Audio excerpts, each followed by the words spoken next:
Il y en a quand même, 1, 2, 3. 3 dans ton fête anniversaire de baptême, enfin pas aujourd'hui, mais presque, quelques jours près. C'était quel jour exactement? C'était le 11. Ah, le 11. Et là, on est au 15. 16. Ah, on est dans le... Ah, ouais, le 11. Le 11.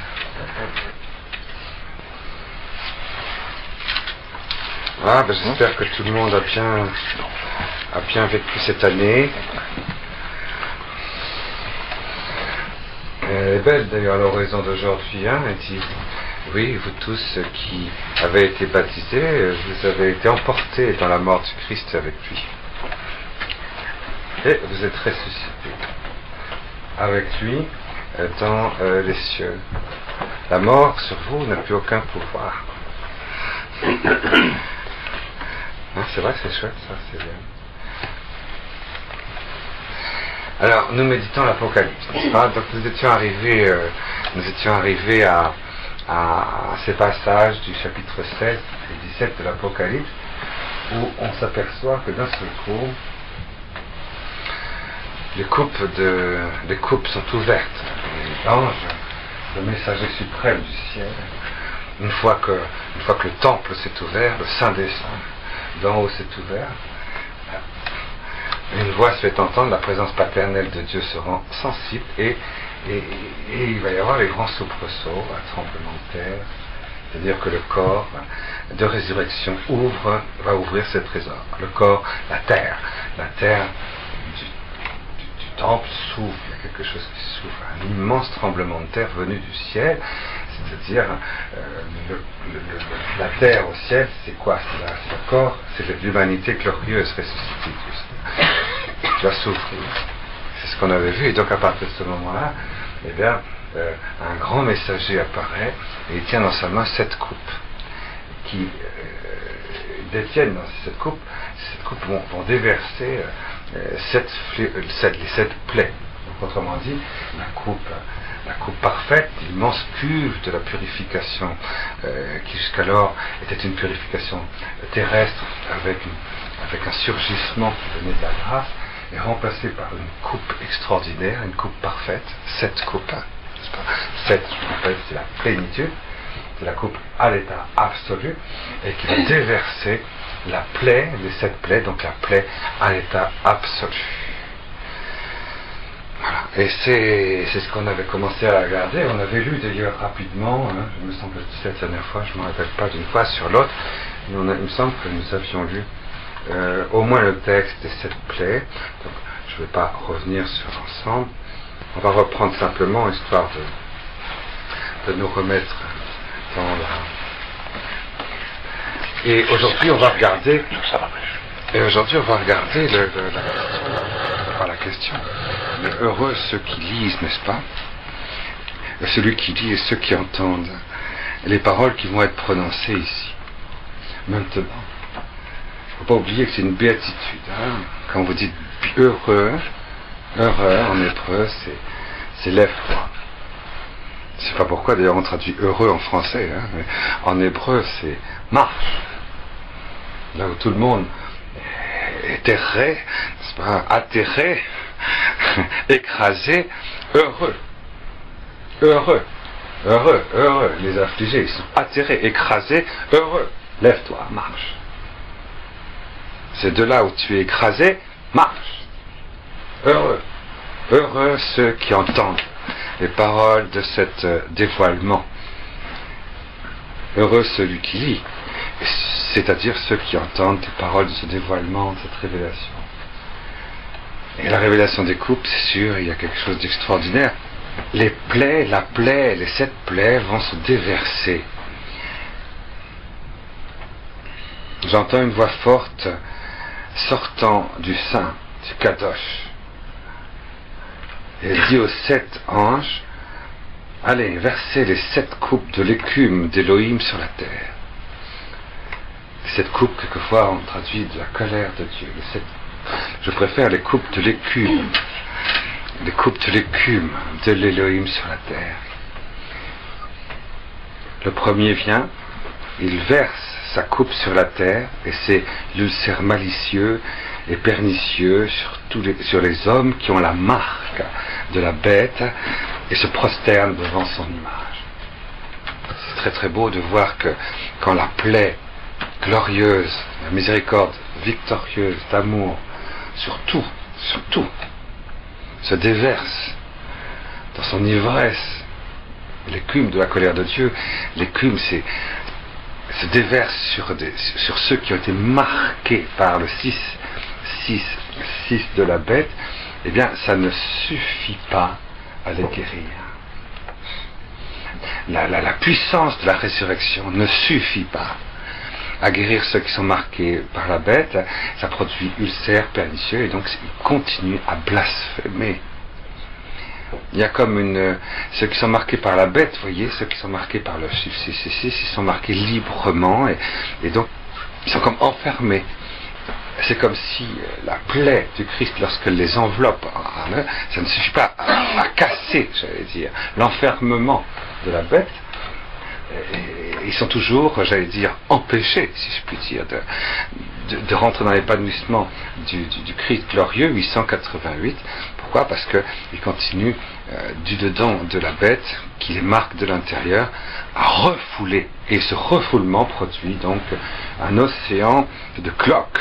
Vous voyez, de cloques pernicieux, d'ulcères. On imagine très bien l'écume de la colère de Dieu qui est l'écume de la miséricorde, enfin le sang, l'amour enivré de Dieu qui déborde, écumant. C'est invincible, si je puis dire, mais il est invincible, c'est pourquoi il rentre effectivement à l'intérieur de ceux qui sont marqués par la bête, par le chiffre, par le nombre de son image.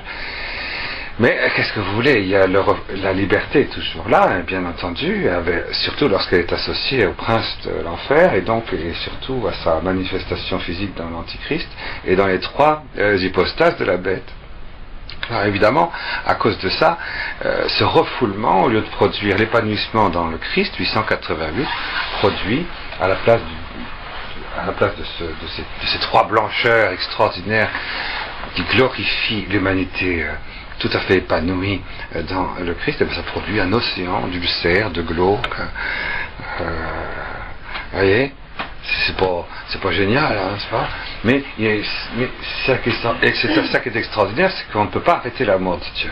Mais si on le refoule, alors à ce moment-là, tu es obligé de produire un mal plus grand, mais qui devient pernicieux, qui devient malicieux, qui devient vicieux, qui devient obstiné, et qui ressemble, c'est vrai, ça ressemble à un cloaque immense, un cloaque d'impureté. C'est pas beau un cloaque d'impureté, mais c'est comme ça. Donc nous avions lu, et c'est ainsi que se déversent toutes les coupes de la miséricorde invincible de Dieu. Quand le 666 se replie, refuse le pardon, vous voyez, 777 c'est le pardon, et 888 c'est la gloire. Donc quand on refuse et le pardon 777 et la gloire, alors à ce moment-là, la miséricorde, la vivante impression de la lumière miséricordieuse de Dieu se déversant en nous produit ces cloaques de malignité, vous voyez, ces ulcères, ces espèces de bouillon cube qui, on imagine très bien, vous voyez, de temps en temps c'est un océan de bulles par myriades qui ne cesse de... Il faudrait faire un dessin animé, n'est-ce pas? C'est un peu ça. C'est ça, oui. Quand on résiste au Seigneur. Vous voyez? Alors bon, on va passer directement, puisqu'on avait déjà lu, on va passer directement à la 5e coupe. Le 5e verse sa coupe sur le trône de la bête. Parce que les 5 premières coupes, vous voyez, sont des coupes qui sont déversées dans notre monde, dans notre univers, dans notre univers cosmique et dans notre univers humain, dans notre chair, dans notre âme, dans notre esprit, dans nos actes, dans notre solidarité humaine. Tandis que les 3 coupes suivantes sont beaucoup plus spirituelles, elles vont se verser sur l'association. Vous voyez, l'association avec l'Antichrist, avec la bête et avec le démon. Le 5e vers, ça coupe sur le trône de la bête. Vous voyez, le trône de la bête, vous avez compris maintenant, le trône de la bête, c'est l'Antichrist. Hein. C'est le royaume de la bête. Donc le 5e vers, ça coupe sur le trône de la bête. Et l'effet de la miséricorde de Dieu sur tous ceux qui sont liés directement à l'Antichrist et à l'Antichrist lui-même, ceux qui portent l'Antichrist, ils le portent, ils sont marqués par lui. Donc ils le portent. Ils sont le trône de la bête.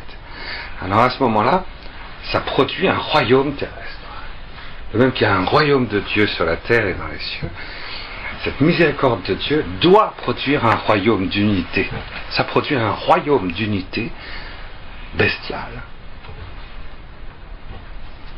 Parce qu'avec un don de Dieu, Dieu ne renonce jamais à ses dons.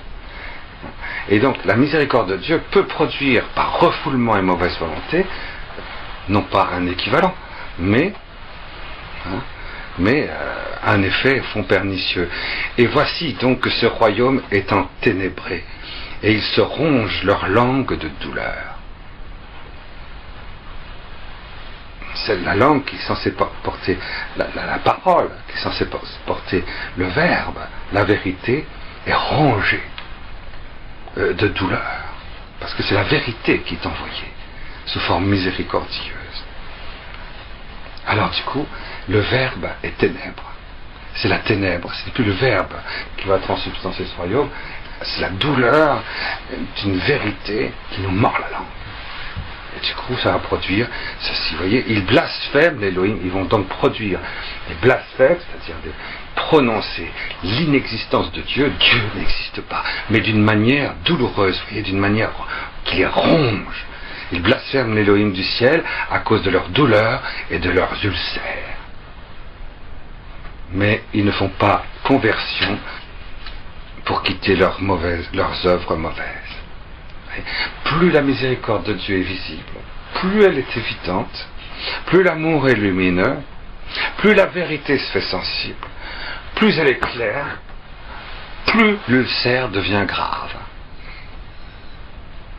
Le 6e vers s'accoupe sur le fleuve, le grand, l'Euphrate. Ces eaux sont asséchées pour que soit prête la route des rois, ceux qui viennent du soleil levant. Ah oui, vous voyez, entre le peuple d'Israël et le peuple du royaume mauvais, du royaume des ténèbres, du royaume de la bête, les eaux, c'est-à-dire les eaux du fleuve Euphrate, vont s'assécher, c'est-à-dire les torrents, les eaux du fleuve Euphrate, ça représente le côté un petit peu humanitaire, le côté un petit peu naturel, le côté un petit peu de la vie sur la terre, va s'assécher. Il n'y aura plus rien d'humain. Alors à ce moment-là, c'est l'invasion des peuples qui sont de l'autre côté du fleuve Euphrate et qui vont donc s'abattre sur le peuple de Dieu, vous voyez. Le 6e, alors je vois hors de la bouche du dragon, hors de la bouche de la bête, hors de la bouche du faux inspiré, 3 souffles immondes comme des crapauds. Ça c'est extraordinaire, ça. C'est extraordinaire, c'est l'effet de la 6e. Mais quand le 6e ange, quand le messager, quand l'humanité va être remise en cause par l'Antichrist lui-même. Le 6e jour, c'est quand Dieu crée l'homme et la femme.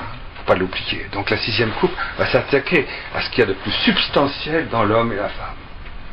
Ce qu'il y a de plus grand. Et vous voyez, il va y avoir les 3 esprits. Vous vous rappelez que les 3 esprits qui sortent de la bête sont d'une part la bête à 7 têtes, 7 cornes, un dragon extraordinaire, et puis il y a aussi la panthère à 7 têtes de panthère, 10 cornes, et puis enfin il y a l'Antichrist. Autrement dit, si vous voulez, il y a l'Antéchrist qui représente toutes les idéologies athées, qui est la manifestation omniprésente des 7 idéologies athées. Il y a la panthère, les 7 têtes de panthère avec les 10 cornes qui dans toute sa puissance cernent la cité dans un mondialisme total, une seule cité pour toute l'humanité, vous voyez, et pour garder tous les chemins qui sortent de cette cité, vous voyez, Alors ça, c'est le précurseur de l'Antichrist, et enfin l'Antichrist lui-même. Voilà les trois. Voyez, pas oublier hein, que dans notre tradition, c'est à cause de l'Apocalypse, il y a l'Antéchrist, le précurseur de l'Antéchrist, et l'Antichrist lui-même,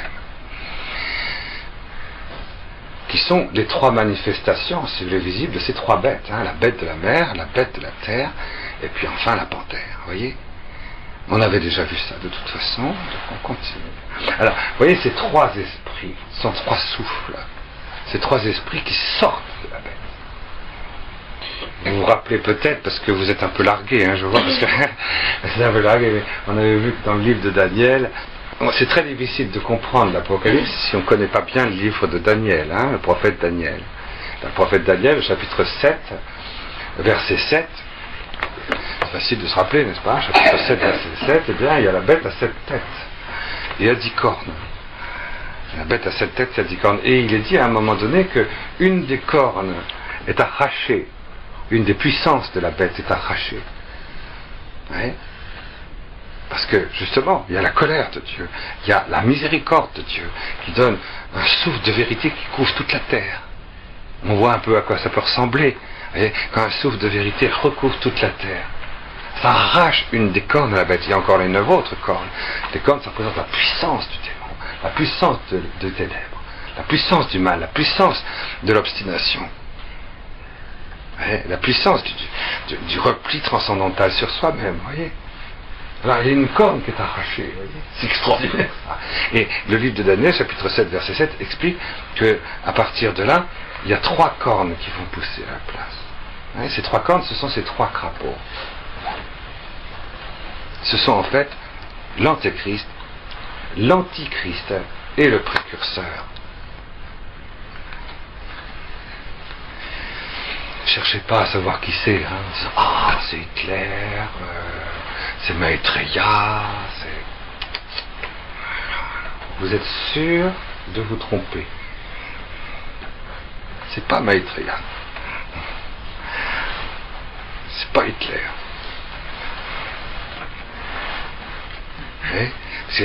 On montre bien, c'est un souffle, c'est des crapauds, c'est extraordinaire. Le crapaud, vous voyez, c'est comme une grenouille qui a des cloques dessus, c'est des cloques, voyez, et quand il respire, ça fait gonfler les cloques.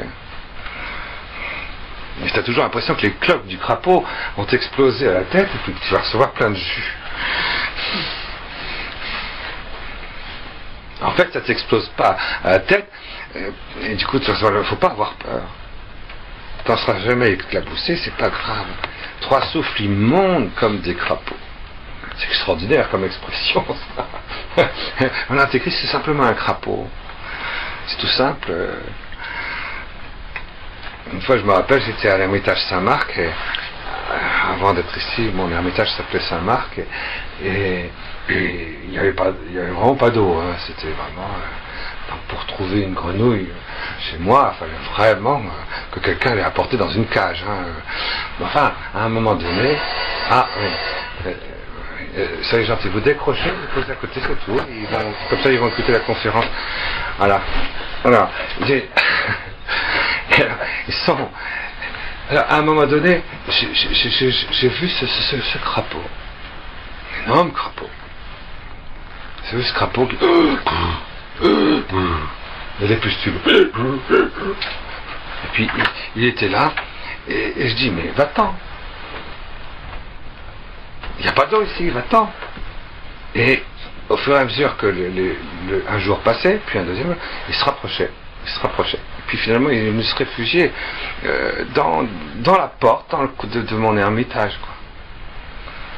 Et puis il était là. À un moment, je me suis mis en colère. Je dis non, là, écoute mon vieux. Vous comprenez, derrière le crapaud, il y avait sûrement quelque chose d'autre. Et donc, j'ai dit non. Je ne suis pas de taille, c'est pas mon problème, je peux rien faire pour toi, alors maintenant, tu dégages. Et il est parti. Il n'aura plus jamais revu. Ça n'a rien à voir avec l'Apocalypse, je m'excuse. Alors, mais... en fait, bon, peu importe. Alors, c'est bien sûr qu'il y a des histoires derrière cette affaire-là. Bon, oui, ce sont les souffles des démons. les esprits des démons, faiseurs de miracles. Ils vont vers les rois de tout l'univers pour les rassembler pour la guerre au grand jour d'Elohim Sabaoth. Voici, je viens comme un voleur. Heureux, heureux, celui qui est vigilant, qui veille, qui prie, qui fait oraison. Heureux celui qui veille, en marche, heureux, bien heureux, bien tous, n'est-ce pas? Heureux, en marche, celui qui veille. Lève-toi, toi qui veilles. Tout le monde dort, t'es écrasé, inhibé, voyez, dans un état second. Eh oui, parce que vous savez, quand vous êtes de la marque de la bête, qu'est-ce qui se passe? Vous avez l'implant bioélectronique, n'est-ce pas? Alors le réservoir vous fonce dessus. Alors vous êtes complètement enveloppé par le réservoir puis vous met sous onde alpha, et donc vous êtes en état, même quand vous parlez avec les gens, vous êtes dans un état de dépendance, de sommeil, un état second. Vous êtes sous le mode des énergies. Quiconque est sous les énergies, c'est comme s'il dormait. C'est le but d'ailleurs de l'implant et du système de 666, vous voyez, sur le plan strictement technique. Vous comprenez bien que l'Apocalypse c'est tout à fait autre chose. C'est tout à fait autre chose. Mais là, au moins c'est une parabole. C'est une parabole qui va se réaliser. Mais la signification est beaucoup plus profonde, bien sûr. Tandis que si tu es dans ton intellect agent, que tu es dans ton corps, dans ta chair, et que tu regardes la vérité, que tu es bien réveillé, que tu fais oraison, pour que l'ensemble des lumières du Verbe de Dieu irrigue l'océan entier de l'intériorité de Dieu le Père, première personne de la très sainte Trinité, à travers toi, dans la coupe de la colère de Dieu, dans l'écume de sa miséricorde, sans limite, boundless, ocean of love and grace. Il n'y a pas d'anglais ici. Voilà. Alors à ce moment-là, vous comprenez? Vous faites oraison. Alors, heureux, en marche l'oraison, en marche, debout, éveillez-vous, sortez, voyez, du 666, sortez du 666, rentrez dans le 777, l'adoration, le 888, la transverbération et la transpaternisation de la coupe. Et faites oraison, heureux, en marche les vigilants, celui qui garde ses vêtements, parce que dans la 6e coupe, au temps de l'Antéchrist et du précurseur et de la bête, heureux, en marche celui qui conserve les sacrements. Vous savez que les vêtements représentent les sacrements, Les sacrements. Vous savez pourquoi? Non, vous ne savez pas pourquoi. Ah, bon, dans la Bible, si tu touches... tiens, viens. Touche-moi. Tu m'as touché? Non. Tu m'as pas touché, tu as touché mon vêtement. Touche-moi. Tu m'as touché? Non. Tu m'as pas touché, tu as touché mon vêtement. Retouche-moi. Et cette fois-ci tu m'as touché? Non. Tu ne m'as pas touché. Retourne à ta place, tu as touché mon vêtement. Quand tu touches un sacrement, l'hostie, l'Eucharistie, le baptême, le mariage, tu touches un sacrement. Et en touchant un sacrement, tu touches Jésus. C'est la présence réelle. Tu ne peux toucher Jésus qu'à travers un sacrement. C'est strictement impossible. Toucher Jésus par la médiation de quelque chose d'autre qu'un sacrement, c'est le royaume des ténèbres. J'ai l'impression de toucher Dieu directement à travers les énergies. C'est le royaume des ténèbres. Donc, si vous êtes revêtu, donc debout, en marche, vous qui faites oraison et qui gardez vos vêtements, vous n'êtes pas nus. Vous savez, les Juifs, lorsque, d'après la Torah et 613 préceptes, la nuit, pour dormir, ils ont retiré leurs vêtements et ils dormaient dénudés. D'accord? Donc, en marche, dans la nuit des ténèbres de l'Antichrist, en marche, faites oraison, heureux ceux qui font oraison et qui gardent leurs vêtements. Parce que c'est l'heure du départ. C'est l'heure du départ, c'est l'heure de la résurrection. Des ténèbres totales de l'univers et du tombeau, la résurrection va surgir, heureux êtes-vous. Vous voyez, ça c'est le 6e coupe, c'est extraordinaire. C'est une coupe qui donne une force de résurrection par l'oraison et par le fruit des sacrements. Voyez, pour qu'il ne marche pas nu et qu'il ne voit, heureux le veilleur, le vigilant, le gardien, celui qui garde ses vêtements, pour qu'il ne marche pas tout nu et qu'il ne voit sa honte. Bien sûr que si tu vis sans les sacrements, tu n'es plus recouvert du Verbe éternel de Dieu. Tu n'es plus dans la transformation surnaturelle de l'âme. Tu n'es plus dans la mise en place du corps spirituel, donc tu es dans un corps psychique, dans une âme déchue et dans un esprit ténébreux. Et donc c'est une honte. L'homme et la femme virent qu'ils étaient nus, et ils eurent honte. Alors Dieu leur tressa avec des feuilles de figuier un vêtement pour couvrir leur nudité. Sacrement, c'est la première miséricorde de Dieu. Pour qu'il y ait une suppléance. Parce que avant le péché, ce qui couvrait l'homme et la femme, c'était la lumière de la gloire visible de Dieu. On ne voyait pas Adam et Ève comme on le voit sur les peintures tout nus. Pourquoi? Parce qu'ils étaient recouverts d'une lumière glorieuse, un plasma lumineux. Et leurs cheveux n'étaient pas pendants comme les nôtres et tout inertes, c'était des rayons de lumière qui, évidemment, après la chute du péché originel, ne sont plus devenus vivants. Nos cheveux ne sont pas vivants. Ce sont des cellules vivantes, mais les cheveux ne sont plus vivants. Parce qu'ils étaient animés, c'était la cabote lumineuse de Dieu qui faisait palpiter, vibrer, vivre, respirer la chevelure de l'homme. Mais aussi de la même manière pour la peau, les 7 vêtements de la grâce originelle. Vous voyez. Alors tout ça, bien sûr, d'accord, nous ne l'avons plus et Jésus nous a donné les 7 sacrements. Heureux donc en marche ceux qui gardent ces vêtements. Voici, les rassemble au lieu appelé en hébreu Har Megiddo, la montagne de Megiddo. Vous voyez, c'est une montagne qui, Armageddon, la grande guerre va se faire, la grande guerre, la dernière guerre, on appelle ça quelquefois la troisième guerre mondiale. En fait, c'est la dernière guerre eschatologique. Vous voyez, c'est la dernière guerre eschatologique. À côté de la montagne de la pauvreté, montagne de Sion, la montagne de la Jérusalem glorieuse, céleste et spirituelle, il y a la montagne Mar Megiddo, c'est la montagne d'opposition. C'est une montagne d'opposition à Dieu, bien sûr. Hein. Donc la montagne de l'orgueil qui va fracasser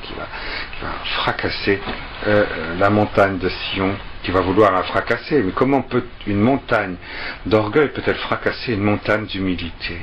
Le 7e verse alors sa coupe dans l'atmosphère. Une voix forte sort du Kadosh, du sanctuaire, du temple, venant du trône, disant « C'en est fait ». C'est la fin.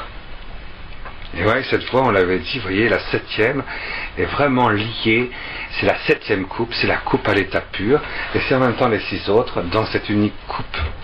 En fait, les 7 coupes se résument dans cette 7e, vous voyez, et se donnent dans cette 7e. C'est quelque chose d'extraordinaire, et justement, c'est quelque chose de très fort, hein, l'histoire de la coupe. Hein. Je crois que, comme vous étiez assez peu nombreux les fois précédentes, il faut que je fasse un petit catéchisme sur la coupe. Vous vous rappelez peut-être la dernière fois ce qu'on avait dit sur la coupe, hein? Dans la coupe, c'est quelque chose d'extraordinaire. On voit Melchisédek, l'ange du sacrifice du Messie, sacrifice éternel du Messie, qui donne ce sacrifice du Messie à manger à Abraham sous forme de pain. Et il lui donne aussi le vin de la coupe. Sacrifice éternel du Messie, de l'agneau, immolé, est apporté par cet ange incarné, si je puis dire, sacerdotal. Et en fait, il est comme l'incarnation du Saint-Esprit, pour ainsi dire, vous voyez, comme une espèce d'incarnation. C'est pas une incarnation, c'est une quasi-incarnation du Saint-Esprit qui donne le sacrifice de l'agneau, le sacrifice immaculé, le sacrifice éternel du Messie. Il le donne à manger sous forme de pain à Abraham. Vous vous rappelez de ça? Et il y a la coupe. Il y a la coupe de bénédiction et il lui donne à boire la coupe. Abraham s'est nourri de l'Eucharistie. Il ne faut jamais oublier ça. Au chêne de Mambré, après avoir été en communion avec chacune des trois personnes divines sous la forme de la manifestation des personnes qui l'ont béni pour qu'il soit la source du peuple de Dieu pour la terre et pour le ciel, par la foi. Quelque chose d'extraordinaire cette coupe, il faut absolument, prenez et buvez-en tout, ceci est la coupe de mon sang. C'est ce qu'on dit à chaque messe. C'est quoi cette coupe? Que représente la coupe? Vous voyez, dans le mystère d'Israël, après Moïse, il y a sur la table, il y a toujours 4 coupes. Il faudra que tu le saches. Hein? Combien il y a? 4 coupes. 4 coupes de bénédiction. Kos Berakut. C'est les coupes de bénédiction. Et ces coupes de bénédiction, elles sont là, vous voyez? Et on disait ça, vous voyez, quand Jésus a célébré la scène avec ses disciples, eh bien, il a pris d'abord la première coupe, on a bu, puis après, ensuite, il a béni le pain, sans levain, l'agneau, tout le monde était debout, n'est-ce pas? Heureux ceux qui les invitaient aux noces de l'agneau, ils étaient debout, ils ont mangé le pain avec de l'agneau dessus, ils étaient debout. Pendant ce temps, ils buvaient la 2e coupe. Ils ont pris la 3e coupe avant le Hallel, une fois que tout était fini. Et puis après, il y a eu le Hallel, le repas de la scène, et c'est terminé. Pourquoi est-ce qu'il y a 4 coupes? Parce que il est dit dans les Midrash de Moïse, tu ne prendras pas de coupe s'il n'y a pas au moins 3 pères. Il faut qu'il y ait 3 hommes. Il faut qu'il y ait 3 paternités. Il faut que la paternité soit triple. Sinon, et du coup, tu as accès à la 4e coupe, qui est celle du Messie. Tu passes par cette rencontre de la très sainte Trinité dans l'incarnation de son don. À ce moment-là, tu peux accéder à la 4e coupe, à laquelle personne ne peut toucher, parce qu'elle relève de la paternité incarnée et glorieuse dans le Christ. Vous avez reconnu Saint Joseph. Saint Joseph glorieux. Mais ça, c'est nous qui le disons. À l'époque, les Juifs ne le savaient pas. Il y avait au bord de la table, au bout de la table, il y avait aussi un pain sans levain, auquel on ne touchait pas. Chaque jour du sabbat, de toute l'année, au temple de Jérusalem, on renouvelait le pain du Messie, auquel on ne touchait pas. Après le chant du Hallel et avoir bu la 3e coupe, Jésus s'est levé de table. Il a pris un linge à sa ceinture et il a lavé les pieds de ses disciples. Puis après, il s'est remis à table et il a dit: comprenez-vous ce que je vous ai fait? Vous m'appelez Maître et Seigneur, je le suis, c'est vrai. Aimez-vous les uns les autres. Comme moi, je vous ai aimé. Puis après, il prit le pain qui lui était réservé. À la fin du repas, il prit la coupe et il dit: ceci est mon sang. Cette coupe, vous voyez, c'est quelque chose d'assez extraordinaire. Il est dit traditionnellement, on va dire, la coupe désigne un mystère compréhensible. Hein. C'est pas un mystère incompréhensible, c'est un mystère compréhensible. C'est pour ça d'ailleurs qu'on est là pour entendre le mystère de la coupe, de cette coupe de plénitude.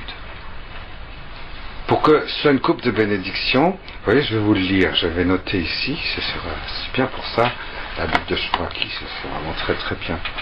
Voici les 10 conditions pour lesquelles on reçoit la coupe de bénédiction, la coupe du salut. La hadaha, la shetifa, ça faudra apprendre ça par cœur, la tour, Atuf, Haïm, Malé. Je ne sais pas si vous allez vous en rappeler, hein. Alors, la Hadara, ça veut dire que votre coupe, elle doit être, la Hadara et la Shetifa, c'est votre coupe, c'est votre chair. C'est toute la paternité de Dieu qui, dans votre chair, porte tout ce qu'il a créé et tout ce à quoi il a donné vie. Vous voyez, cette paternité glorieuse de votre chair, dans votre corps spirituel, qui en plénitude porte intégralement toute substance de ce qui est créé par Dieu et à qui Dieu donne vie. De l'intérieur et de l'extérieur. Et ceci en surabondance de communication de vie. C'est ça que ça veut dire, voyez, la Hadara et la Shetifa. De l'intérieur et l'extérieur. Donc là, il y a une purification glorieuse de votre corps, de votre chair, de votre sang, de la matière qui est créée en vous, pour que ce soit un instrument de Dieu le Père, première personne de la très sainte Trinité. Et qui transforme votre corps en une espèce d'océan sans limite, d'émeraude, vous voyez, de jaspe, on l'avait bien vu. Et que du dedans de vous, il y ait, on dit quelquefois, je crois que c'est Anne-Catherine et moi qui dit que la grande coupe de bénédiction était de nacre vert. J'aime beaucoup ça. C'est sûrement vrai du point de vue de l'Apocalypse. Vous comprenez? Et puisque le trône du Père, on avait vu, était dans cette matière extraordinaire, transparente, verdoyante, extraordinairement vaste. Voilà, et c'était le trône du Père. L'instrument physique et glorieux de la paternité de la première personne de la très sainte Trinité. La gloire de la paternité du Christ et la paternité glorieuse de Joseph et de la paternité à travers la maternité de Marie aussi, mais toute glorifiée. Vous voyez, au fond, c'est quelque chose d'extraordinaire, hein, cette histoire-là. Alors vous avez donc la Hadara et la Shetifa. Notre corps doit être purifié, ça doit déborder, vous voyez, l'écume de la colère de Dieu, la miséricorde de Dieu, la paternité de Dieu déborde. Il nous donne la vie, mais débordante. Il nous donne la vie sur la terre, mais débordante d'éternité. Vous comprenez? Et c'est ça qui nous purifie. Et ça déborde. Alors du coup, on est purifié de l'extérieur, et du coup, notre âme est purifiée de l'intérieur. Notre âme n'est purifiée de l'intérieur que si notre corps est purifié de l'extérieur, par ce débordement de communication de la première personne de la très sainte Trinité à travers notre corps dans la surabondance de tout ce qu'il a créé, à qui il donne vie. Alors ça déborde. Vous voyez, Anna, Shetifa, c'est extraordinaire. Il y a 10 choses à respecter. Vous voyez, vous avez à tour, ah oui, c'est-à-dire que celui qui porte la coupe, c'est le père. C'est réservé au père de famille de prendre la coupe. Vous voyez, c'est réservé à celui qui représente le père, la paternité. C'est lui qui prend la coupe. C'est réservé à la femme, la lumière. Vous connaissez dans le Shabbat, hein, c'est la femme. D'ailleurs, la femme allume la lumière, vous le savez, dans la maison. C'est elle qui allume la lumière. C'est normal, parce que le Verbe de Dieu, c'est l'épouse. Le Verbe de Dieu est épouse. La deuxième personne de la très sainte Trinité, c'est la féminité en Dieu. Mais la source d'engendrement éternel, c'est le Père, c'est l'épouse. La source de la femme, la source de l'épousée, la source de la lumière, la source du Verbe, c'est le Père. Et c'est pour ça que c'est réservé au Père, la coupe. C'est la femme qui fait le pain. Mais c'est le Père qui prend la coupe. Tout ça, c'est des choses extrêmement fortes. Vous comprenez? Alors, du coup, effectivement, vous avez le fameux atour, troisième exigence du Père qui va bénir, qui va en faire une coupe de bénédiction. Une kos berakut. Kos, ça veut dire en hébreu, kos. Hein? Kos. C'est le kof, je crois, le vav et le tzadé. Si vous faites la gématrie, c'est-à-dire le poids, ça fait 86. C'est le même poids que Elohim. Oui, c'est le même poids qu'Elohim. Tout la très sainte Trinité, toute la gloire de la résurrection est présente dans la bénédiction de la coupe. C'est le même poids. Alors du coup, celui qui porte la coupe traduisez, quand je vous dis tout ça, hein, traduisez toujours Joseph ressuscité et glorieux. Hein. J'espère que vous avez compris. Hein. J'espère, Saint Joseph. Hein. Pour nous, pour vous, hein, je crois que ça ne fait pas un souci, ça, hein, si. Ça représente Joseph, Saint Joseph glorifié, Saint Joseph ressuscité. Saint Joseph, c'est Dieu le Père qui a élargi la résurrection de Saint Joseph aux dimensions de sa paternité incréée vis-à-vis de Dieu le Fils. Il ne faut jamais oublier ça. Hein. Et nous, il faut absolument que nous soyons comme incorporés et que nous nous incorporions Saint Joseph glorieux. Puisque nous avons accès à la 6e et à la 7e coupe. Heureux ceux qui entendent les paroles de ce livre. Heureux celui qui le lit. Heureux ceux qui l'entendent. Alors en marche, debout, pour faire oraison et ne pas nous séparer du fruit des sacrements. De manière à ce qu'on ne soit pas honteux au jour du jugement. Devant le démon qui va dire « Ah, regarde, il est tout nu. Ah, les pustules. Oh, le crapaud. Paf, la cloque. » Alors, vous avez, eh bien, à Tours. Alors, c'est quoi à Tours? C'est que tu dois être, tu es couronné. Tu es couronné de disciples. Le Père, il est entouré de, il est couronné de tous ceux qui sont son rayonnement, de tous ceux qui sont ses fils, de tous ceux qui sont les fils de sa doctrine, les fils de sa lumière.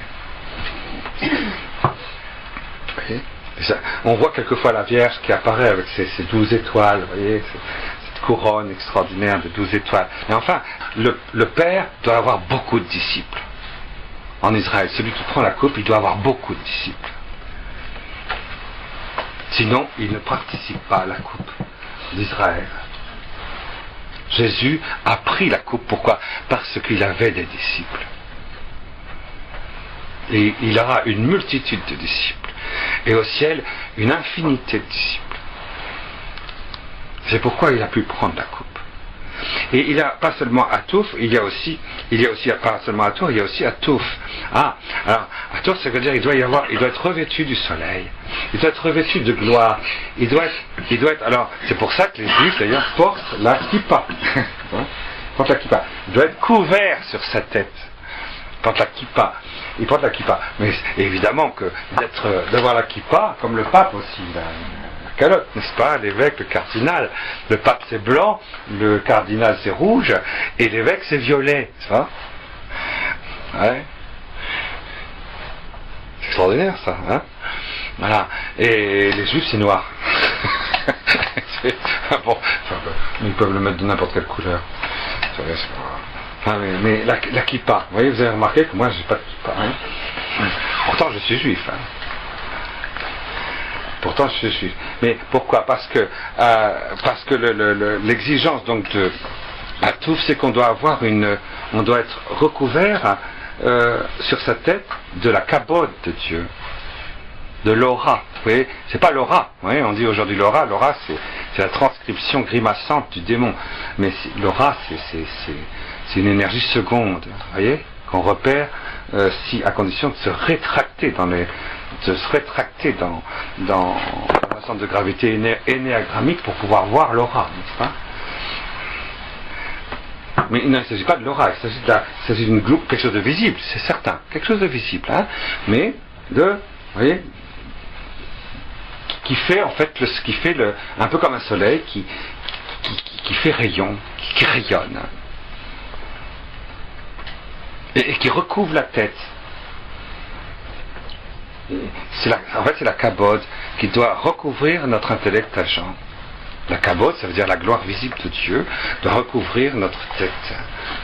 Ah, la 5e exigence, c'est haïm, c'est qu'on doit être rempli de toutes les vies humaines, rempli de toutes les vies divines, rempli de toutes les vies angéliques. Celui qui est père, qui prend la coupe, eh bien, il doit se remplir à titre de semence, à titre de source, de toutes les énergies, comme dit saint Hildegarde. Et donc le Père, il doit être, j'allais dire, au cœur, dans la racine et dans la sève de l'arbre de vie. de l'arbre de vie venu dans vos transplantés. N'oubliez jamais ça, hein, que l'arbre de la vie, vous voyez, c'est quelque chose d'extraordinaire. Hein. Nous en avons aujourd'hui une conscience très très très aiguë de ce que c'est que l'arbre de la vie. Hein. Très très aiguë. Et oui.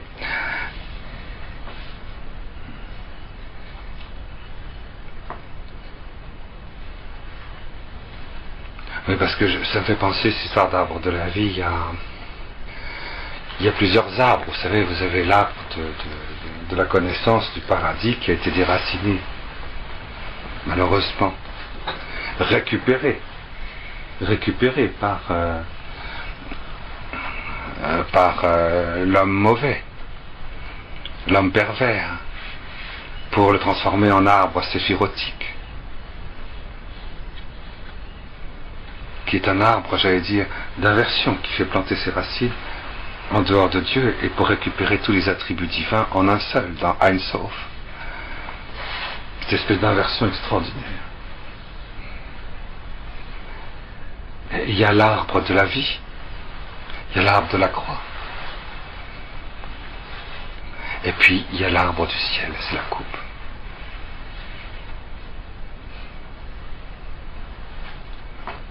Eh bien, celui qui est le Père, voyez, il doit se dégager finalement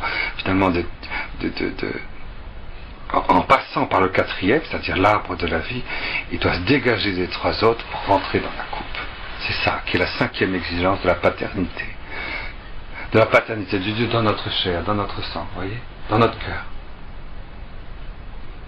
L'arbre de la vie, c'est dans la sève de l'arbre de la vie que se trouve la paternité de Dieu. Dieu n'est jamais envoyé, il est là.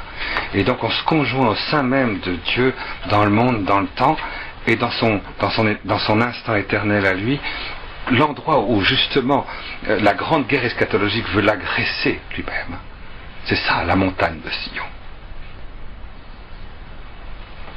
La grande guerre eschatologique est basée là-dessus. Alors, la paternité, pour nous, c'est très important. C'est l'heure de la gloire de la paternité incarnée. Et vous voyez, elle est dans ce Heim. Heim, ça veut pas dire la vie, ça veut dire, c'est au pluriel, c'est les vies, c'est vie sur vie, sur vie, sur vie, toutes les vies. Tu mets ta vie, et puis je mets ta vie, vie sur vie, et puis la sienne, vie sur vie, tu continues comme ça, vie sur vie, la vie de Jésus, bien sûr. Vie sur vie, Haïm. C'est extraordinaire ça. C'est extraordinaire, c'est vrai, c'est vrai.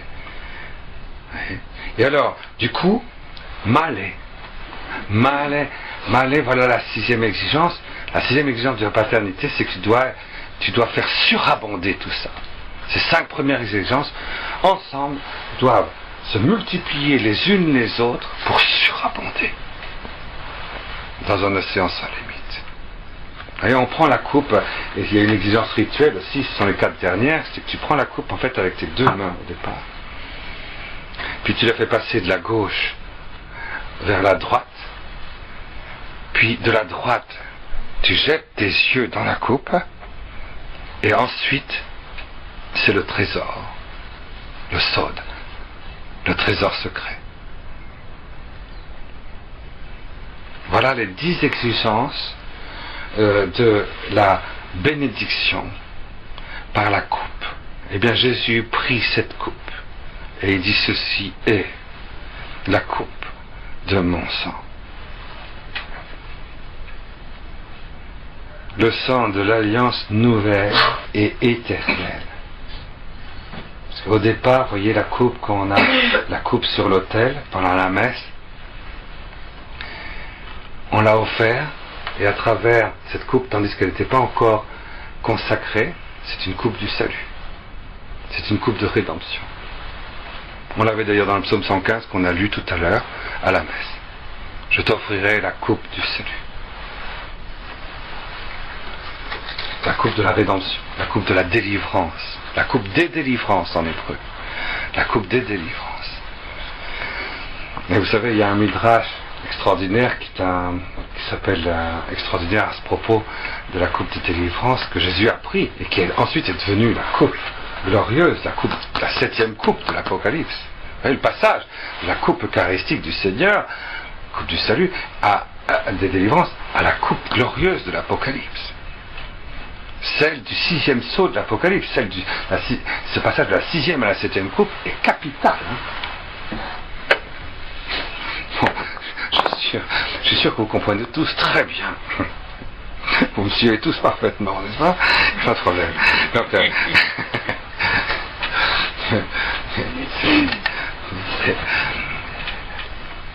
il est dit dans un midrash extraordinaire, qui est un midrash qui concerne la coupe justement du Messie. La Kos, Messiot, je crois. Messiot. Je ne sais plus comment il s'appelle ce midrash. Et il est extraordinaire parce qu'il dit voici la coupe, Dieu proposa la coupe aux anges. Ils n'en voulurent pas. C'est une coupe de sacrifice. Hein.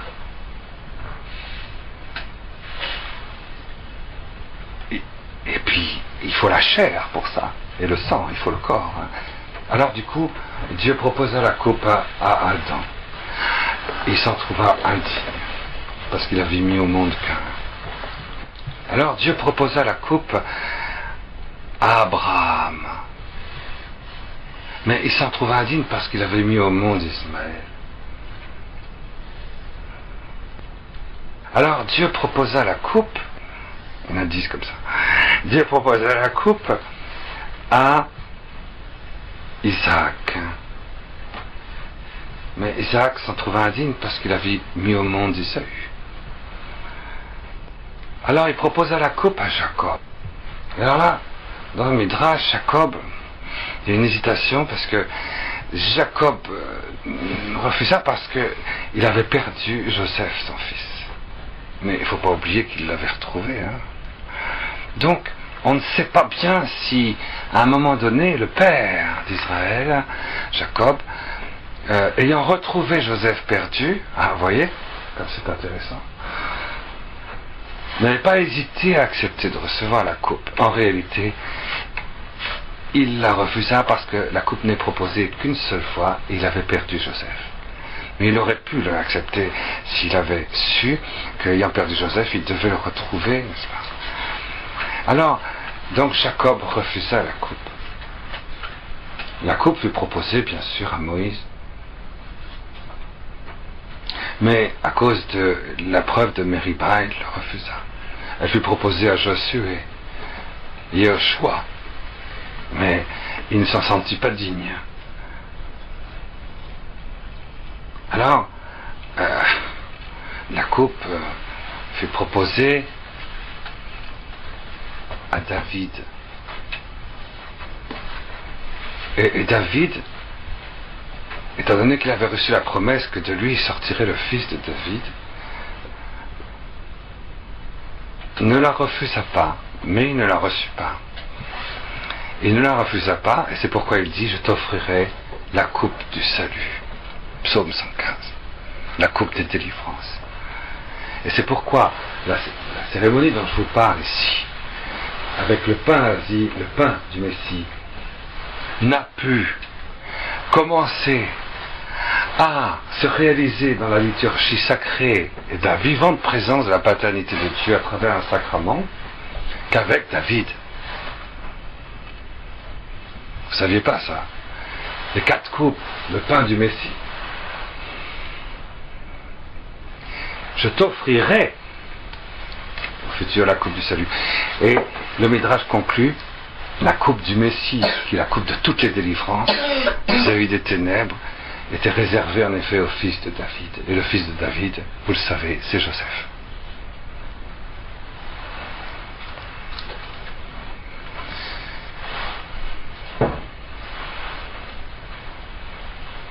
C'est intéressant, vous voyez, toutes ces traditions, toutes ces liturgies, tous ces midrash, parce qu'ils nous orientent, vous voyez, on va vers la paternité incarnée et glorieuse. Petit à petit, on va découvrir qu'il faut faire oraison avec cela, se lever avec le fruit du sacrement en lui, dans la plénitude de la paternité, la première personne, de la très sainte Trinité, dans la gloire de sa résurrection du Christ et de l'Immaculée. Mais à l'intérieur précisément de l'offrande, du Melchisédek glorieux. Vous voyez? Et incarné. C'est sûr, ça.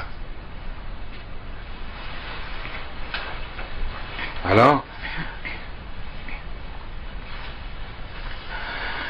donc on va continuer. Donc, vous avez donc compris que quand on prend la coupe, quand on passe à la 7e coupe, on passe donc à cette plénitude de la paternité de Dieu qui va ouvrir à travers la gloire de la résurrection tout ce dont il peut se servir pour manifester sa paternité de manière sensible, profonde, vivante dans toute vie, sur la terre.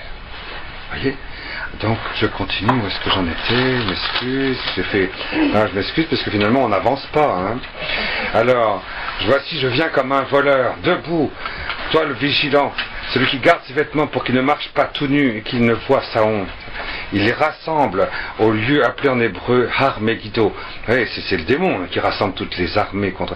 Le 7e, alors, messager verse sa coupe sur l'atmosphère. Oui, sur l'atmosphère. Oui, le précédent c'était sur le fleuve. Sur le fleuve, c'est ce qui était vivant, ce qui était humain. Ce qui était encore humain, vous voyez. On est dans la 6e coupe, donc quelque part, on est dans la manifestation du fleuve Pérat, c'est-à-dire de l'humanitaire. De l'humanitaire. Mais c'est un humanitaire sur lequel la coupe est versée, et du coup le démon se sert d'humanitaire pour en faire une pourriture, vous voyez. Je fais téléthon, et tout simplement, je fais téléthon, je ramasse beaucoup d'argent, et du coup je fais le clonage avec l'argent des gens. Parce que les gens qui reçoivent le téléthon, c'est eux qui font le clonage. Ce sont ces laboratoires-là. Donc, je prends l'humanitaire et je pourrais prendre beaucoup d'autres exemples encore, n'est-ce pas? Alors, bien sûr, bon, alors donc, c'est pas le but de l'opération. Alors, il les rassemble, il coupe, cette fois-ci, c'est sur l'air, l'atmosphère. L'atmosphère, et oh l'air, une voix forte sort du sanctuaire. De 7e coupe, tout devient spirituel.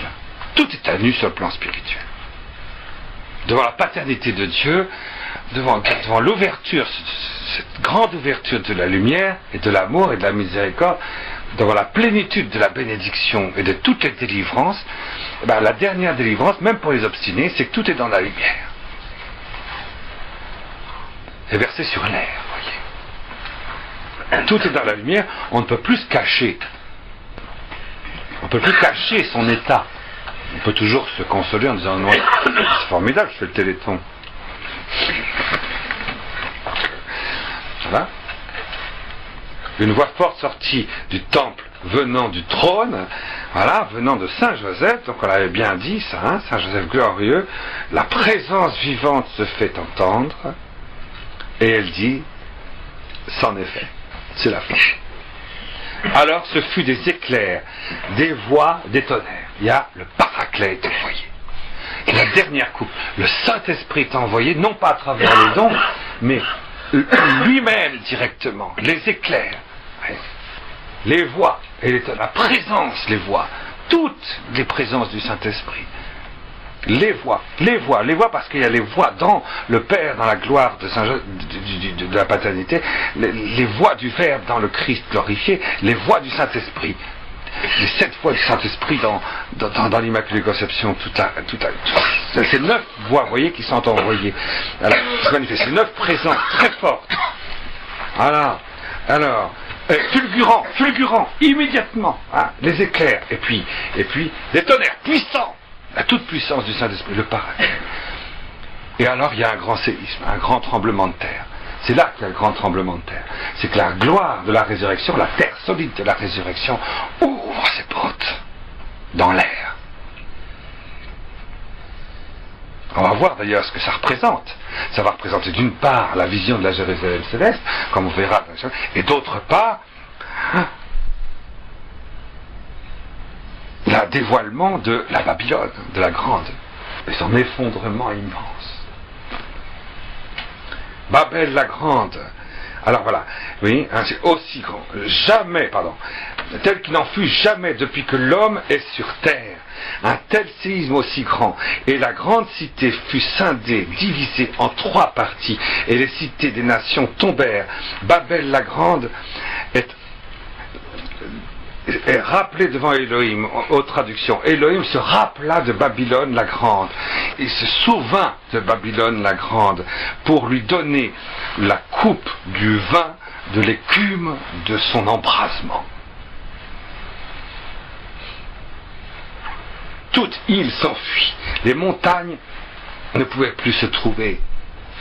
Une grande grêle de la taille d'un talent tombait du ciel sur les hommes cependant blasphémèrent Elohim pour la plaie de la grêle, parce que grande est sa plaie, excessivement grande. La plaie, la 7e plaie, c'est la plaie. La terre de la révélation ouvre le mystère de l'agneau de Dieu de manière glorieuse. La plaie parfaite. Alors, ça a sur les hommes un effet, et sur Babylone la grande en particulier, de produire à nouveau un blasphème suprême. Dieu, dans sa très sainte Trinité, n'existe pas. C'est pour ça qu'il est dit Elohim. Elohim, c'est le pluriel de Dieu. Et comme on ne pourra pas nier Dieu, on va nier la profondeur intime, amoureuse et miséricordieuse de l'intimité des personnes. Alors survint un des 7 anges aux 7 coupes, il me parla et il dit, viens, et je te montrerai le jugement de la prostituée, de la grande prostituée, assise sur les eaux innombrables. Avec elle, ils ont putassé, ils se sont prostitués, les rois de la terre. Ils se sont saoulés, les habitants de la terre, au vin de sa puterie. Alors il me transporte au désert, en esprit, en souffle, et je vis une femme assise sur une bête rouge écarlate, pleine de noms de blasphème, avec des têtes, 7 têtes, et des cornes, 10 cornes. La femme est habillée de pourpre, d'écarlate, dorée d'or, de pierres précieuses, de perles. Elle a dans sa main une coupe d'or. Voyez, c'est pour ça que j'insiste sur la coupe, parce que je voulais en arriver là. Elle avait dans sa main une coupe d'or, pleine d'abominations, pleine de shikutsim. Vous avez déjà entendu ce mot? Pleine de shikutsim. Pleine de shikutsim et des souillures de sa puterie, de sa prostitution. Sur son front, un nom était écrit, un mystère. Babel, la grande mère des prostituées et des shikutsim de la terre, des abominations de la terre. Je vois la femme ivre du sang des saints, ivre du sang des consacrés, du sang des martyrs de Yeshua, de Jésus. Et je fus étonné en la contemplant, d'un grand étonnement. L'ange me dit, pourquoi es-tu étonné? Je te dirai le mystère de la femme et de la bête qui la porte, celle qui a les 7 têtes et les 10 cornes. La bête que tu as vue, qui était et qui n'est plus, elle va surgir hors de l'abîme et aller à la ruine. Ils s'étonneront, les habitants de la terre. Ceux dont le nom n'est pas écrit sur le livre de la vie depuis la fondation du monde, en regardant la bête, ils s'étonneront de celle qui avait été, qui n'est pas, mais qui est redevenue présente. Voici l'intelligence pour celui qui a la sagesse. Les 7 têtes sont 7 montagnes où la femme est assise, et ce sont 7 rois. 5 sont tombés. L'un règne encore. L'autre n'est pas encore venu. Quand il viendra, il lui faudra demeurer peu de temps. La bête qui était, qui n'est plus, est elle-même un huitième. Elle est un huitième. Elle fait partie des 7 et elle va à sa ruine, vous voyez? C'est extraordinaire ça. Oh, tous ces versets, là, là. Il y a là-dedans, hein, mon Dieu. Qu'est-ce qu'il y en a là-dedans à dire, hein? C'est extraordinaire. Hein? Vous sentez que c'est une puissance, hein? C'est une puissance. L'Apocalypse, c'est vraiment extraordinaire, hein? Vraiment extraordinaire. Continuons. Quand il viendra, il faudra la bête qui était, qui n'est plus elle-même, est un huitième. Vous voyez, la grimace du Christ, un 8, c'est le Christ, hein? Ça fera jamais 888. Alors, il faut bien, allez, il faut bien faire un 8. Mais Saint Jean voit que, non, c'est 7.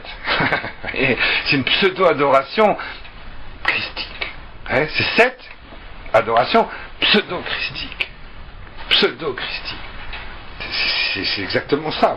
Et celui qui a l'intelligence, vous voyez, c'est spirituel. Celui qui a l'intelligence, le don d'intelligence, c'est-à-dire qui est capable de voir en regardant le ciel, la terre, la création, son âme, la vie surnaturelle, la grâce, le sacrement, Jésus, ou un ressuscité, ou un mort, il est capable de voir à travers ça, de manière visible, hein, bien sûr, et claire, le Verbe éternel de Dieu. C'est ça le don d'intelligence. Celui qui a le don d'intelligence, il perçoit clairement, hein, j'ai bien dit clairement, l'intimité vivante et profonde du Verbe de Dieu lorsqu'il regarde Jésus hostie. Il ne touche pas l'existence du Verbe de Dieu à travers Jésus hostie, mais il est capable de voir de l'intérieur l'intimité vivante de Dieu lui-même, qui est le Verbe de Dieu. C'est ça le don d'intelligence. Celui qui a le don d'intelligence, hein, alors attention, celui qui a la sagesse et qui le savoure dans les noces de l'agneau, alors celui-là, la voici. Les 7 têtes sont 7 montagnes. Donc les 7 têtes, sont 7 montagnes, c'est 7 sommets, si vous voulez, où la femme est assise. Et ce sont 7 rois. Oh mon Dieu! C'est la royauté, c'est une sainteté. C'est une pseudo-sainteté, vous voyez, 7 rois, des pseudo-mystères parfaits, 7 montagnes, et puis c'est 7 têtes, seulement voilà, 7 têtes, ce sont des idées, c'est des idéologies, c'est des pensées. Donc c'est encore les grandes eaux, parce que la grande puterie de la prostituée, c'est qu'elle est assise au bord des grandes eaux. Elle est assise au bord des grandes eaux, vous l'avez entendu tout à l'heure, elle est là, assise au bord des grandes eaux. C'est-à-dire qu'elle est posée, elle a son trône sur les grandes eaux, c'est-à-dire sur le monde des idées, sur le monde du psychique, sur le monde des idées, sur le monde du psychique, sur le monde de la pensée, sur le monde de la vie intérieure, sur le monde des énergies, sur le monde métapsychique, sur le monde paranormal. Et il y en a un 8e, mais en fait il est dans les 7, et bien sur le monde des puissances intermédiaires. Vous avez tout compris, j'espère, n'est-ce pas? Donc le monde de l'humain, vous voyez, c'est tout le monde de l'intériorité, tout le monde des profondeurs, résumé en un seul mot, le monde du psychique et du métapsychique, le monde de la vie intérieure. Le monde de la vie intérieure, dans l'air, j'allais dire, la grande prostituée est assise dessus. Alors, c'est des grands mystères, bien sûr, ouais, le monde de l'arbre séphirotique, par exemple, dont je vous ai parlé tout à l'heure. Grands mystères, des attributs divins qui sont là représentés. Bien sûr, c'est des pseudos, vous voyez, c'est des inversions à chaque fois. Alors, il y a 5 rois, ça paraît d'une sainteté, d'une pureté, d'une transcendance, mais tout est dans l'immanence. La transcendance, ça veut dire que ça dépasse l'univers et le temps. Tout paraît être un dépassement, et pourtant c'est à l'intérieur d'une humanité qui est sous le rayonnement de la vastitude sans limite de Lucifer. Alors cette impression de la vastitude sans limite de Lucifer donne une impression de transcendance, parce qu'elle est sans limite, cette lumière. Et elle reproduit beaucoup d'amour, la royauté. Mais de quel amour s'agit-il? Toujours pareil, vous comprenez? Alors voilà, et vous l'avez ici représenté. Voilà, celui qui a l'intelligence et la sagesse. Les 7 têtes sont 7 montagnes où la femme est assise. Cette fois-ci, elle est assise là. Et ce sont 7 rois. 5 sont tombés. Et sur les 5, ce sont des royaumes. C'est pour exprimer que 5, ça représente le mystère de la grâce. Hein. C'est qu'on est quand même dans la 7e coupe. Hein. On est au niveau de la prostituée qui apparaît. Babylone, la grande, on la voit avec la coupe d'or, avec la dorure d'or, de pierres précieuses, de perles, débordante. Il faudrait regarder d'ailleurs si sur les 10 exigences de tout à l'heure, lesquelles manquent à la coupe, n'est-ce pas, à la cosse de la prostituée. On le regardera la prochaine fois. Mais ce qu'il y a d'extraordinaire, c'est qu'elle veut porter la paternité de Dieu en la remplissant du Shikutsim. Vous voyez, la paternité de Dieu appartient à l'humanité et à Satan. Et c'est quelque chose d'extraordinaire. Alors, du coup, la grâce 5, le royaume de la grâce, les 5 rois, sont tombés. Ils ont disparu. Le royaume de la grâce, vous voyez, le royaume de la grâce surnaturelle, spirituelle et sanctifiante, rédemptrice, émanant, 5, un règne encore, et un autre, alors, un règne encore, et l'autre, le 7e, donc n'est pas encore venu. Quand il viendra, il lui faudra demeurer peu de temps. Il y a cependant, voyez, si la grâce a été anéantie, si elle a disparu de l'océan des multitudes, les grandes eaux, de l'idolâtrie de l'humanité, si la grâce a disparu, oui, il y a encore le règne du Sacré-Cœur. Parce qu'il ne faut pas oublier que le règne du Sacré-Cœur est au-dessus de la grâce. Il en est la source. On l'avait déjà vu en regardant le cheval blanc de l'Apocalypse. Après l'apparition à travers les airs du mystère de l'agneau qui règne, c'est-à-dire la 7e humanité, celle de l'Antichrist, elle ne durera que très peu de temps, le 7e. Ils sont 7 rois et le 7e durera très peu. C'est réconfortant. Hein. Remarquez bien, les autres royaumes durent très longtemps, mais celui-là, très peu. De toute façon, on n'y est plus, alors. On n'y est plus. Nous, on est emportés hein, à ce moment-là. Voilà. 5 sont tombés. Quand il viendra, il lui fera demeurer peu de temps. La bête qui était et qui n'est plus est elle-même un 8e. Elle fait partie des 7 et elle va à sa ruine. Le démon. Non seulement l'Antichrist régnera très peu, mais la bête elle-même qui enveloppe la disparition de la grâce, qui a provoqué le mystère des noces de l'agneau, elle-même, la bête, l'antique serpent, sera écrasée par le talon de la femme. C'est Marie qui écrasera le serpent. Il ira à sa ruine. Mais après l'Antichrist, les 10 cornes que tu as vues, ce sont 10 rois qui n'ont pas encore reçu de royaume, mais reçoivent la puissance comme roi, 1 heure avec la bête. Oui. Alors ça c'est très intéressant aussi, l'histoire des 10 rois, parce que les 10 rois représentent bien sûr, symboliquement, prenons déjà sur le plan, on peut prendre une petite interprétation historique, si vous voulez. Les 10 rois, Notre-Dame de la Salette a suggéré que c'était la constitution de 10 grandes zones dans le monde de l'humanité, vous voyez, puisqu'on va voter, je pense, ce mois-ci, je crois, pour la constitution d'une de ces 10 royaumes, des 10 royaumes de la terre.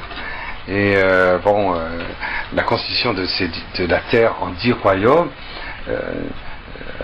ça a commencé, vous le savez, l'organisation, la mise en place, le gouvernement, si je puis dire, a commencé de chacun de ces 10 royaumes dans les années pas du tout, ça a commencé là, il a fallu attendre les années 70 à peu près. Voilà. Ça dure 1 heure. Vous savez qu'un jour c'est 1000 ans dans l'Apocalypse. Hein. Un jour c'est 1000 ans. Donc 1 heure c'est environ 44-45 ans. Eh bien, la mise en place, c'est dit ici que la mise en place de ces royaumes durera 45 ans. Je m'excuse, c'est pas une interprétation du pape, hein, c'est pas une interprétation infaillible, c'est une interprétation ad hominem, comme on dit. Ce qui n'a strictement rien à voir avec la révélation divine de l'Apocalypse. 45 ans. Cependant, la Vierge a bien dit qu'au moment de l'avènement des 10 rois, il y aura une fausse paix de 45 ans. Alors, c'est quand même quelque chose qui a une source vénérable, parce que la Sainte Vierge, tout de même, je pense qu'elle a quand même quelques petites choses amusantes. Enfin, j'espère que vous me pardonnez, ma maman, d'avoir dit amusante. Mais enfin, bon, ça va plus loin que les simples élucubrations d'un rhinocéros au fond de sa vase, n'est-ce pas? Bon, alors, 1 heure, la mise en place, c'est dit clairement, et après, il y aura la dernière grande guerre, disait-elle. Hein. Bon, c'est à titre indicatif que je vous dis ça, hein. Tout simplement. Ça veut pas du tout dire que vous comptez 1970 où ça a commencé, l'OPEP, le machin, tout a commencé en 70, et vous calculez 45 ans, 2015. Ça veut pas dire, le Père Patrick a dit que ce sera en 2015. Non. J'ai pas dit ça. J'ai pas dit ça. Je signale que les 10 royaumes... Non, mais on y est quand même, hein, on est dedans, on est en plein dedans, donc ça dure 1 heure. Ça dure 1 heure, c'est quand même amusant ça, hein. Moi je trouve ça très très beau. D'abord ça dure finalement assez peu de temps, là vous voyez. Les 10 cornes que tu as vues, ce sont 10 rois, 10 royaumes, qui n'ont pas encore reçu de royaume. La caractéristique de ces royaumes, c'est qu'ils n'ont pas autorité, vous voyez. Ils n'auront jamais leur avènement, sauf au bout d'1 heure. Mais c'est tout. Et au total, ça fera 1 heure. Ah, donc ça veut dire que le temps de rien du tout, quoi. 45 ans, c'est long, si vous voulez, mais pendant ces 45 ans, ils se mettent en place, ils tâtonnent. Ils essaient d'anéantir les peuples, les nations, de mettre tout ce que vous voulez. La bête à 7 têtes, le léopard, l'antichrist. C'est pendant ce temps-là qu'il y a une fausse paix, voyez, qui se fait. Voilà. Et puis une fois qu'ils pourraient régner avec l'antichrist arrive et ils sont dégagés tous, sans exception. Et la corne de l'antichrist pousse avec les 3 cornes des 3 bêtes. Donc, les 10 royaumes sont simplement un simple tremplin pour l'avènement définitif de l'antichrist qui ne durera que quelques jours, comme vous le savez, ainsi que nous l'avons déjà lu. Alors, ça, vous voyez, c'est une interprétation fausse, ce que je viens de vous faire à l'instant, puisque c'est pas une interprétation de l'Apocalypse qui relève du Sod, c'est-à-dire du mystère de l'Apocalypse. Le mystère de l'Apocalypse, c'est pas quelque chose qui s'explique par l'avènement du temps. C'est quelque chose qui s'explique par l'avènement glorieux de l'éternité dans le temps, ce qui est tout à fait différent. Donc, faites toujours très attention aux interprétations prophétiques temporelles. Elles sont forcément inexactes. Parce qu'elles viennent de la terre. Or, les habitants de la terre ne sont pas dans l'intelligence et la sagesse. Donc, il faut toujours revenir à Saint Joseph. Il faut toujours revenir à l'intimité profonde de la première personne de la Très Sainte Trinité, dans la gloire physique corporelle du Père glorieux, qui lui sert d'instrument, dans le Verbe glorieux. Il faut revenir à cette oraison, à cette transformation, à la mise en place du corps spirituel, venu d'en haut. Pour comprendre ce qui se passe ici, vous voyez, ceux-là, ils reçoivent la puissance comme roi 1 heure, au bout d'1 heure avec la bête. Ceux-là ont un même dessein, leur force, leur énergie, leur puissance, ils les donnent à la bête. Voilà le but de la Constitution. La puterie, la pédérastie, la diablerie et la bête. Et le Sikutsim, bien sûr. Ça, c'est écrit noir sur blanc sur la Constitution. Noir sur blanc.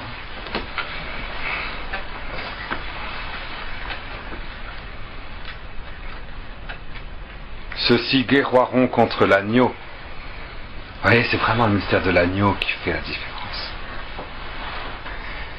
La blessure du cœur, hein, glorieuse de Jésus. Mais l'agneau les vaincra. Il est le Seigneur des seigneurs, le roi des rois. Les appelés, les élus, les fidèles sont avec lui. Il me dit, les eaux que tu as vues là où la prostituée est assise, ce sont des peuples, des foules, des nations et des langues. Les 10 cornes que tu as vues et la bête finiront par haïr la prostituée. Ils la rendront déserte et nue. Ils mangeront ses chairs, ils la brûleront au feu. Oui, Elohim donne à leur cœur de faire son dessein, de faire un seul dessein et de donner leur royaume à la bête jusqu'à ce que soient accomplies les paroles d'Elohim. La femme que tu as vue, c'est la grande cité. Elle règne sur les rois de la terre. La pieuvre, au fond, c'est l'église. C'est l'église. C'est l'église occulte, si vous voulez, c'est l'église christique. Il y en a certains qui disent la maçonnerie ecclésiastique. Mais une fois que la maçonnerie ecclésiastique, c'est vrai qu'une fois que la maçonnerie ecclésiastique aura livré tout ce qu'elle peut livrer de la grâce au pouvoir des nations, à l'Antichrist, elle sera évidemment dévorée par l'Antichrist. C'est évident. C'est vrai, mais vous voyez, c'est encore une interprétation ad hominem, ça. Mais c'est, en tout cas, ça se passera, ça c'est sûr. La maçonnerie ecclésiastique est une icône de la puterie de la prostituée. Vous voyez. C'est une manifestation évidente, parfaitement claire, très repérable. Vous comprenez? Mais ce n'est pas ça qui est désigné, premièrement, dans le livre de l'Apocalypse. Le dévoilement, c'est tout à fait autre chose. C'est ce qui, dans l'humanité, fait que j'adhère au Christ, j'adhère à Jésus, j'adhère à la divinité, j'adhère à l'humanité, mais sans rentrer dans la sagesse de l'agneau, sans rentrer dans la sagesse de la foi, sans être vêtu des sacrements, sans être, voyez, sans être transformé surnaturellement, sans prendre Jésus, Marie et Joseph glorieux comme mon papa, comme ma famille, comme la source, la matrice de mon arbre de vie, toutes mes cellules spirituelles et glorieuses. Voilà pourquoi saint Paul dit nous avons un corps psychique, mais nous avons aussi un corps spirituel, et c'est le corps spirituel qui ressuscitera. Nous reprendrons cette lecture parce que là on a quand même dépassé l'heure, je pense.